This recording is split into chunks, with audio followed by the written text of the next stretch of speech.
Assalamu alaikum audience. Today we will discuss about geology and the relation of branches towards geology.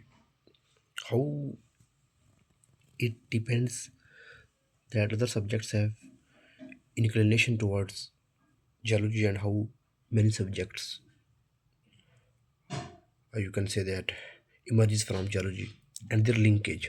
हम देखते हैं कि geology का ताल्लुक किन चीज़ों से है।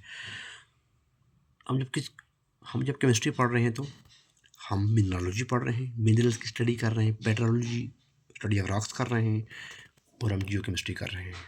क्या कर रहे हैं? जियो केमिस्ट्री। और जियो केमिस्ट्री क्या है? जियो केमिस्ट्री ये है स्टडी ऑफ मतलब जियोलॉजी, रॉक्स की केमिस्ट्री, केमिकल कंपोजिशन, उनमें कितना कितना परसेंटेज है किस किस मिनरल का, उनकी केमिकल प्रॉपर्टीज़। अच्छा जी, हम बायोलॉजी पढ़ रहे हैं। बायोलॉजी में हम पैलेंटोलॉजी पढ़ रहे हैं। पैलियो मीन एंशियंट और logy mean study. Palaeontology mean organism जो प्रीवियस ऑर्गेनिज्म्स हैं, जो डेड रिमेन्स हैं एनिमल्स के।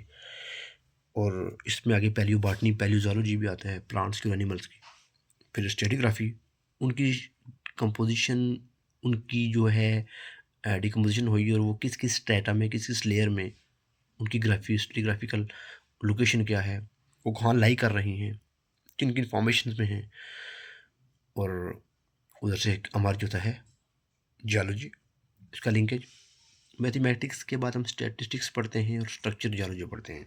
तो रॉक्स की स्ट्रक्चरल कंपोजिशन, उसके एंगल, ओरिएंटेशन, इंक्लिनेशन, या वो डीप स्ट्राइक जो है, उनकी एंगल्स, उनकी ओरिएंटेशंस, उनकी ज्योमेट्री रॉक्स की, ये सारी चीज़ें हम स्ट्रक्चर जियोलॉजी में पढ़ते हैं।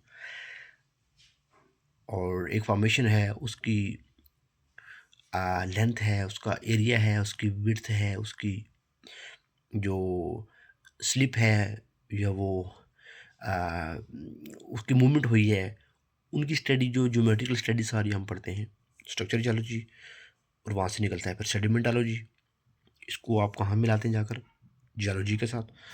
और फिजिक्स पढ़ते हैं आप। फिजिक्स की एप्लीकेशन जो जियोलॉजी में पढ़ते हैं वो है जियोफिजिक्स। और जियोफिजिक्स क्या है? जियोलॉजी। और फिर जियोलॉजी से आगे निकलती है पेट्रोलियम जियोलॉजी, थर्मोडायनामिक्स जियोलॉजी, और इंजीनियरिंग जियोलॉजी, और जियोथर्मल एनर्जी। और इधर से आप आ जाए फ्लूइड मैकेनिक्स, रॉक्स में फॉर्मेशन का पोर्स में उनका पोर्स प्रेशर, फॉर्मेशन प्रेशर, और सारी चीज़ें। और आप देखें, आप जियोलॉजी का ताल्लुक कितना वास्ट और कितना डाइवर्स आपस में इंट्रैक्शन हुआ। इस तरीके से हम चीज़ों को पढ़ेंगे सिंपली, ताकि आपको किसी इंटरव्यू में, टेस्ट में कोई पूछे, यार आपने स्ट्रेटिग्राफी पढ़ी है, पेट्रोलॉजी क्या होती है, आप उसको लिंकेज करें केमिस्ट्री का मिनरलोजी, पेट्रोलॉजी, जियो केमिस्ट्री के साथ, जियोलॉजी के साथ। जियोलॉजी का सेडिमेंटोलॉजी, स्ट्रक्चर जियोलॉजी, स्टैटिस्टिक्स, मैथमेटिक्स, या सेडिमेंटोलॉजी का, जियोलॉजी का, स्ट्रेटिग्राफी का, पेंटोलॉजी बायोलॉजी का, या बायोलॉजी से आप जियोलॉजी पे आ जाएँ, या मैथमेटिक्स से आप जियोलॉजी की तरफ आएँ, या फिजिक्स से, जियो फिजिक्स से होते हुए आप जियोलॉजी की तरफ आएँ, और जियोलॉजी से आप जियोथर्मल एनर्जी, थर्मोडायनामिक्स, या एनर्जी इंजीनियरिंग, या जियोटेक इंजीनियरिंग।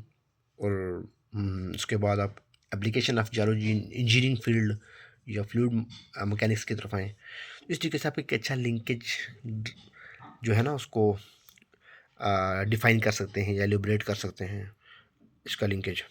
Thank you. मुलाकात करते हैं नेक्स्ट लेक्चर में।